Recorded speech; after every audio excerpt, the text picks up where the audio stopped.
noutras nações, noutras democracias, algumas grandes democracias com uma bonita história de prática de eleições livres, o processo se dá de outra maneira. É administrado, ora por uma repartição do poder executivo, ora por um consórcio de partidos políticos, ora por um sistema híbrido das duas coisas, com possível intervenção da justiça só nas situações últimas de conflito.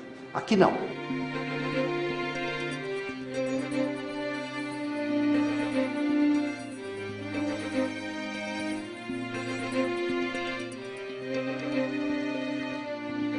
Aqui o processo é administrado por uma divisão da justiça extremamente econômica para o Tesouro Público, visto que são juízes que consagram uma parte do seu tempo ao serviço eleitoral.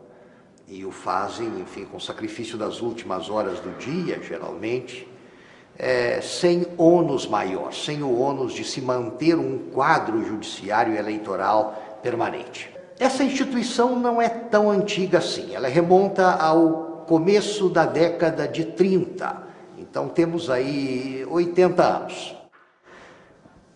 E nesses 80 anos atingiu-se um nível de excepcional exemplaridade.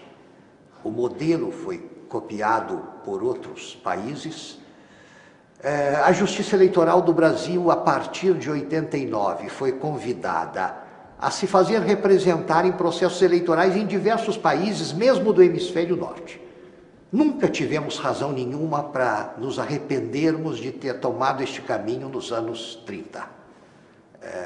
Bem ao contrário, tudo o que aconteceu desde então ilustra e comprova a excelência do modelo. Além do que, esse foi, dentro do Poder Judiciário, o setor mais avançado quanto à adoção de tecnologias novas. É algo singular na Justiça Eleitoral do Brasil esse fato.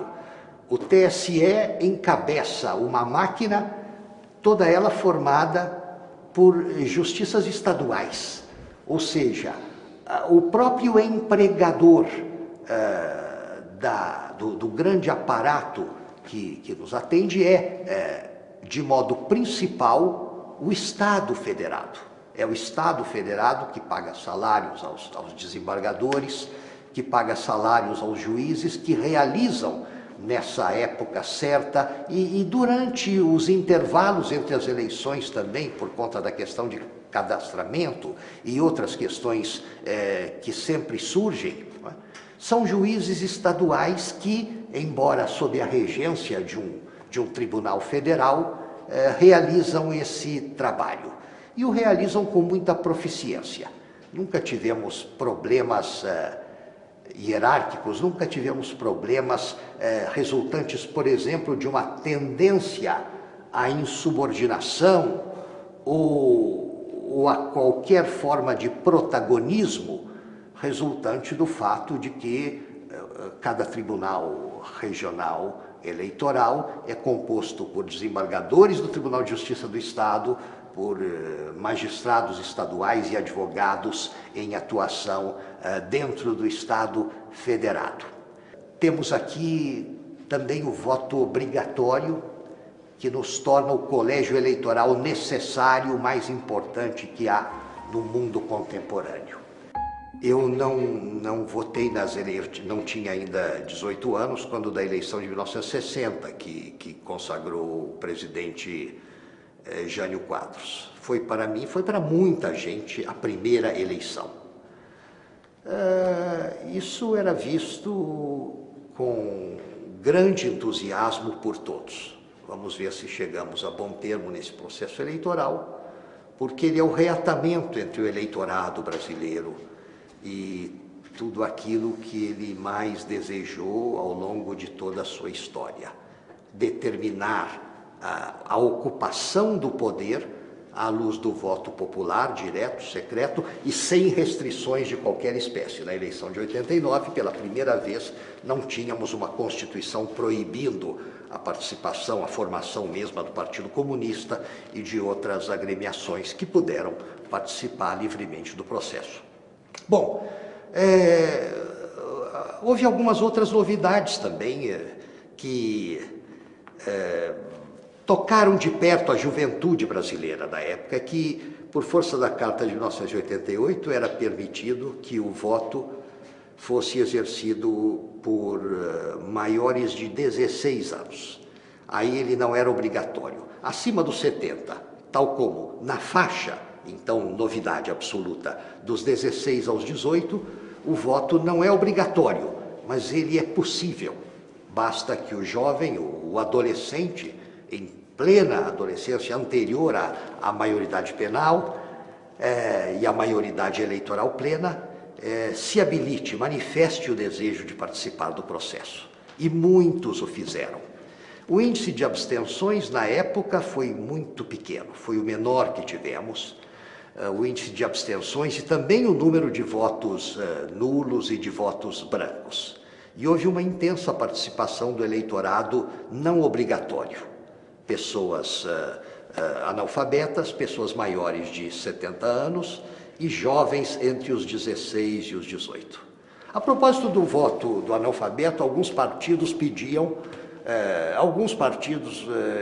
sugeriam que a cédula fosse ilustrada com fotografia dos candidatos, para com isso tornar possível o voto dos iletrados. Eu me lembro de que reagi com alguma aspereza a essa proposta, que nos ficaria muito cara, dizendo que a eleição não é um concurso de beleza e que o analfabeto não é exatamente um ignorante total, não é uma toupeira. O analfabeto é apenas alguém que não sabe ler e escrever com fluência, mas ele identifica números, identifica letras, identifica, enfim, posições em cédula.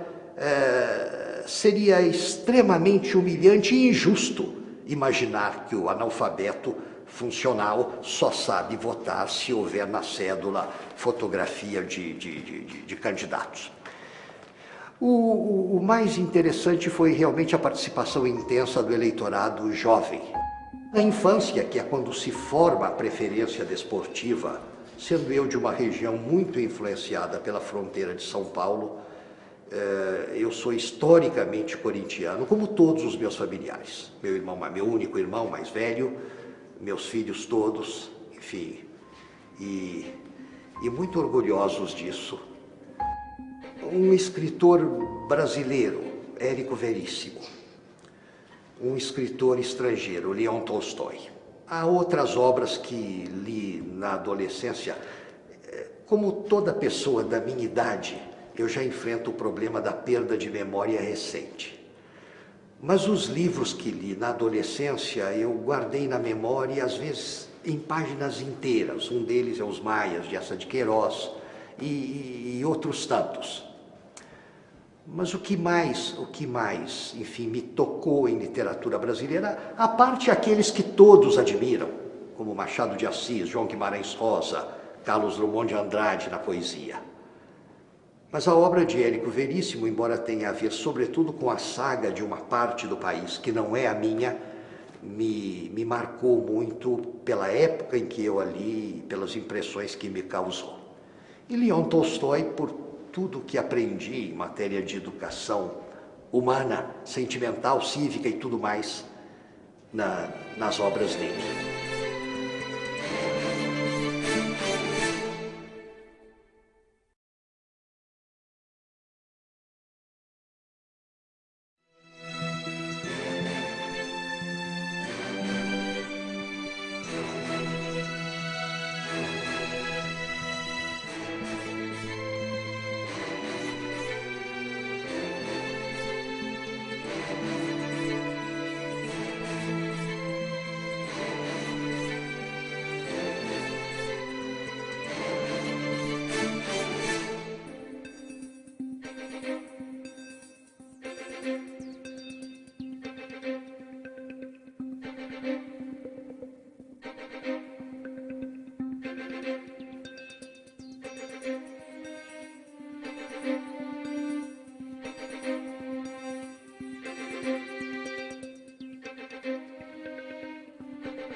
eleito, eu tomei posse no início do ano de 89.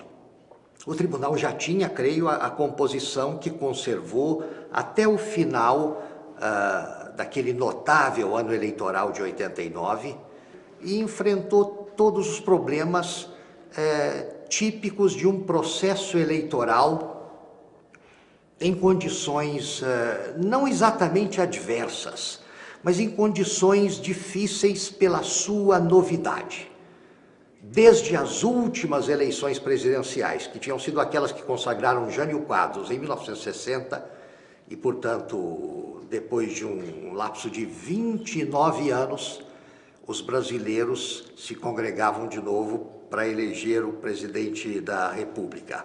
Então foi um período muito importante para o processo eleitoral brasileiro, em razão da Constituição de 88 e como assinalou o ministro Rezeque, 29 anos sem eleição. Ele mesmo, o presidente do Tribunal Superior Eleitoral, nunca tinha votado para presidente da República, porque 29 anos são várias gerações que nunca tiveram acesso à eleição presidencial. As eleições ocorreram, eleições de deputado, senador, e mais de presidente da República, a última foi de Jânio Quadros em 1960. Então, foi um período muito interessante de abertura e de estrutura da justiça eleitoral para fazer um processo eleitoral limpo, correto, rápido. Havia 22 candidatos à presidência da República, metade dos quais tinham mérito de, enfim, às vezes de uma carreira extraordinária na política, de uma folha imaculada, brilhante, ou no mínimo, o mérito que um e outro mais tinham residualmente de representar corretamente aquilo que representavam. Mas havia também a outra metade, eram candidatos extremamente periféricos, apresentados por partidos totalmente insignificantes, candidatos com cacife eleitoral e background que mal os habilitaria à Câmara de Vereadores de um município médio. Nós enfrentamos, nesse período da presidência do ministro Rezeque, 88, 89, a nova Constituição de 1988. E lá nós temos no artigo 17 o referente aos partidos políticos. E o artigo 17 diz é livre a criação de partidos políticos. E muitos entendiam que essa liberdade de criação de partidos políticos dava a qualquer um ou um segmento que pudesse criar um partido político sem até registro no Tribunal Superior Eleitoral. Foi um problema que nós tivemos que enfrentar e com isso houve, apesar de um entendimento restritivo, isso levou a uma proliferação de muitos partidos, como nós vimos, 22 candidatos na eleição de 89, mas outros partidos estavam coligados aí nessa determinada eleição. Mas o mais sério, como o professor Rosa certamente recorda, foi o momento em que nós enfrentamos, às antevésperas do primeiro turno, a questão da candidatura Silvio Santos, que há umas 2 semanas, creio, da realização do primeiro turno das eleições presidenciais de 89, aparece-nos, enfim, uma candidatura nova, no sentido de que um partido desses menores, um partido periférico, que tinha na época o nome de Partido Municipalista Brasileiro, e tinha como candidato um senhor de nome Armando Correia, esse partido estava retirando a candidatura de Armando Correia e apresentando em seu lugar a do homem de televisão, homem de comunicação, Silvio Santos. Aquilo foi uma revolução, enfim, na agenda provável do tribunal, não sabíamos como administrar esse problema. O que mais me preocupou, vejam bem, a Constituição do Brasil, e não só a de 88, outras cartas anteriores diziam com clareza quais são certas hipóteses constitucionais de inelegibilidade. Está lá claro que o diretor, o responsável, o organizador de grandes sistemas de comunicação de massa é inelegível, por uma razão meio óbvia. Isso representa para os demais candidatos um prejuízo sério. Mas foi possível resolver a questão com um tema não constitucional. O partido tinha era de registro provisório e tinha um prazo para se adaptar para ser registro definitivo. E esse prazo passou, ninguém notou e ficou arquivado como tal. Quando vieram as arguições, aí que vem o ministro Rezeque, vamos desarquivar o processo para verificar essa data. Realmente, o partido já está extinto e extinto. O registro provisório já estava extinto há algum tempo antes da candidatura Silvio Santos chegar. Sim. Tanto que não esclareceram ao comunicador Silvio Santos essa circunstância, mas ele também não teria entrado nessa ideia de uma candidatura, porque ele não podia oferecer a candidatura. Ofereceram ao comunicador aquilo que não tinham, ou seja, um registro provisório de um partido. Já assentados os senhores Fernando Collor e Lula da Silva como candidatos do segundo turno,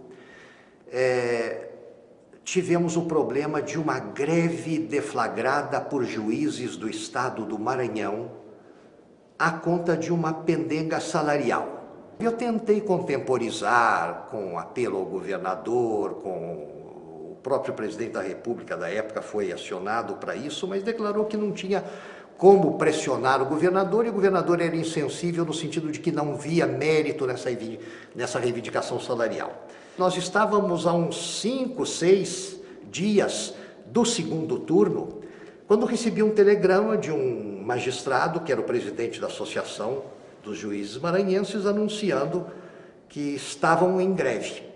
Eu tinha na manhã seguinte, bem cedo, uma entrevista dessas matinais na TV Manchete com a jornalista Denise Maduênio. Ela já sabia, mas enfim, foi convidada a proceder como se não soubesse que eu recebera aquele telegrama anunciando a greve já deflagrada. Então, entre outros assuntos, ela tocou nesse, falou, nós temos um problema sério no Maranhão, porque há uma ameaça de greve. Eu respondi, Denise, eu não acho que os juízes do Maranhão farão isso. Não acho que essa grave prova de irresponsabilidade seria dada por eles. Ela insistiu, então, perguntando, mas e se deflagrarem a greve? O senhor tem que estar preparado para tudo. Eu falei, bom, se deflagrarem a greve da função pública, de juízes, sobretudo, não é algo autorizado pela Constituição. Ao insólito, responde-se com o insólito. Se fizerem isso, eu convoco outros juízes sediados no Estado. Os juízes federais, por exemplo, os juízes do trabalho. Se não forem em número suficiente, convoco advogados das comarcas do interior. E digo mais, se preciso fosse, convocaria alfaiates, dentistas, modistas, pessoas do povo.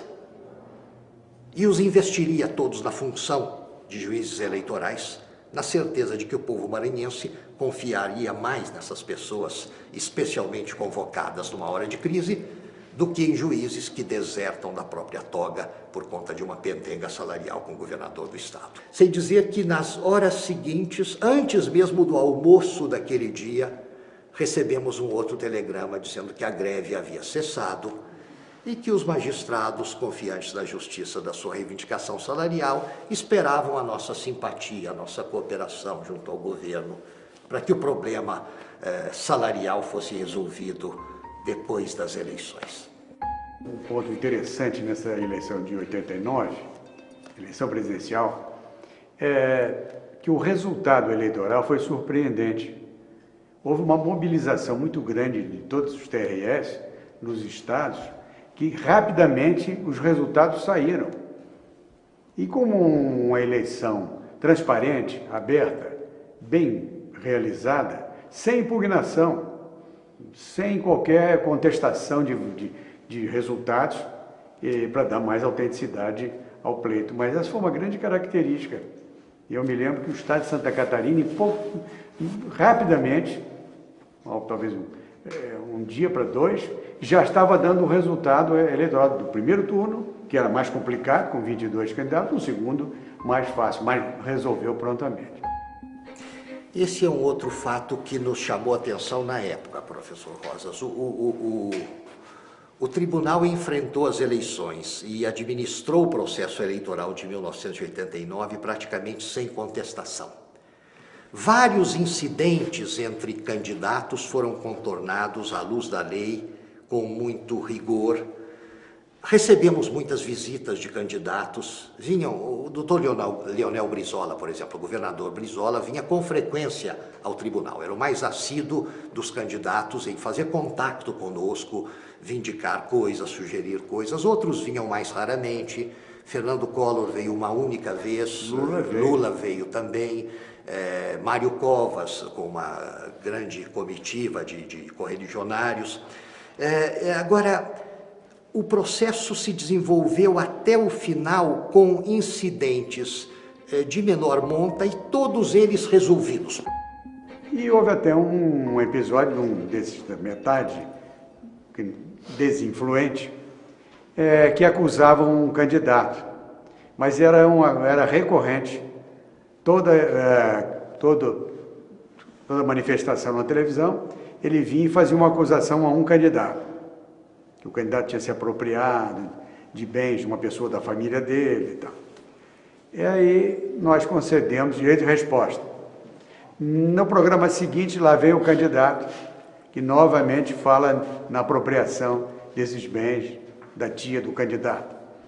Novo direito de resposta. Na terceira, nós exercemos o chamado poder de polícia e retiramos esse candidato do ar. No futuro programa e em todos os programas, que ainda faltavam alguns, e ele foi retirado do ar, porque realmente não era possível. Pela terceira vez, ele descumpria uma orientação no momento em que a Justiça Eleitoral dava o direito de resposta, estava reconhecendo que houve ofensa, mas ele reiteradamente voltava àquele determinado assunto. E a representação dos partidos políticos junto a nós, na época, era a melhor possível.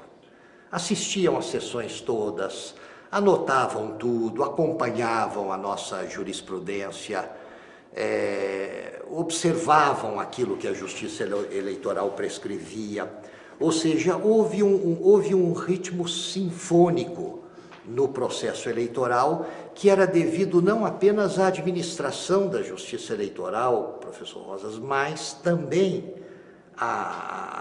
aos candidatos principais, às suas administrações partidárias, sobretudo aos notáveis juristas que davam apoio aos principais candidatos, como Plínio de Arruda Sampaio, Célio Silva, tínhamos o doutor José Paulo Bisol, que era ele próprio candidato à vice-presidência numa das chapas. São Paulo. Arnaldo Malheiros, que foi quem defendeu aquela candidatura, e diversos outros. Ou seja, o tribunal pôde ver, não só na sua composição, mas na sua barra, na sua tribuna, expoentes da advocacia brasileira defendendo as respectivas causas, defendendo as respectivas candidaturas. Foi um belo momento na história da casa. É muito interessante que a imprensa, em geral, dá muita cobertura à Justiça Eleitoral e, em especial, ao Tribunal Superior Eleitoral. Mas nesse período, de 1989, a imprensa tinha uma movimentação, um interesse mais do que a gente vê comumente hoje até. Era uma procura muito grande, mostrando o entusiasmo da imprensa em relação àqueles fatos novos na matéria. Além do presidente que dava, às 6 horas da tarde, uma entrevista coletiva todos os dias para os jornalistas que cobriam o Tribunal Superior Eleitoral. A esse respeito, ministro Rosas, o fato é que em 89 começou no Tribunal Superior Eleitoral uma nova era em matéria de comunicação entre a justiça e a sociedade. Até então, assessorias de comunicação, assessorias de imprensa, simplesmente não existiam nos tribunais ou existiam para a tarefa de consolar os respectivos membros quando as coisas iam mal na mídia. Foi no TSE, naquele ano, que, sob a regência de um jornalista então muito jovem, Irineu Tamanini, começamos a agir à luz daquele princípio que ele sempre nos lembrava. Os jornalistas dependem de matéria, dependem de notícia, é preciso provê-los com isso. Esse é o pão cotidiano da imprensa. Precisamos alimentá-los com notícias, precisamos dar a eles fatos, novidades, porque se não o fizermos, eles procurarão criar alguma coisa por conta própria e, neste caso, não será coisa boa. Neste caso, não sairá nada de engrandecedor em relação aos juízos ou tribunais, até porque não há razão nenhuma para a imprensa assumir a tutela protetiva de instituições que não sabem como se comunicar com a sociedade. Começou sim uma nova era. Este tribunal foi a sede de um momento novo e a partir daí um momento definitivo de comunicação fluida e constante entre os tribunais e a sociedade brasileira por meio dos meios de comunicação, através da imprensa. A partir daí que o TSE começou a mostrar que podia ocupar o espaço da imprensa e, por isso, comunicar-se melhor com a sociedade, que, afinal de contas, queria saber das coisas, mas também não queria saber que nós estamos decidindo aqui um agravo instrumento de um vereador. Isso assim, não tem nenhuma significação para o público em geral. Professor Rosas, meu co-ministro, meu companheiro de jornada do ano eleitoral de 89, as boas lembranças daquela época são compartilhadas entre nós e com os remanescentes da composição da época. Sidney Sanches, que está em São Paulo, Otávio Galotti, que está no Rio, Romildo Bueno de Souza, que está em Brasília, Vilas Boas, que está em Brasília também, e com o saudoso ministro Miguel Jerônimo Ferrante, que nos deixou já há algum tempo. Enfim, fomos uma confraria bem-sucedida e, sobretudo, muito empenhada em fazer um bom trabalho em circunstâncias que nem todas eram as mais favoráveis. Foi bom vê-lo hoje e relembrar aquela época e aqueles acontecimentos.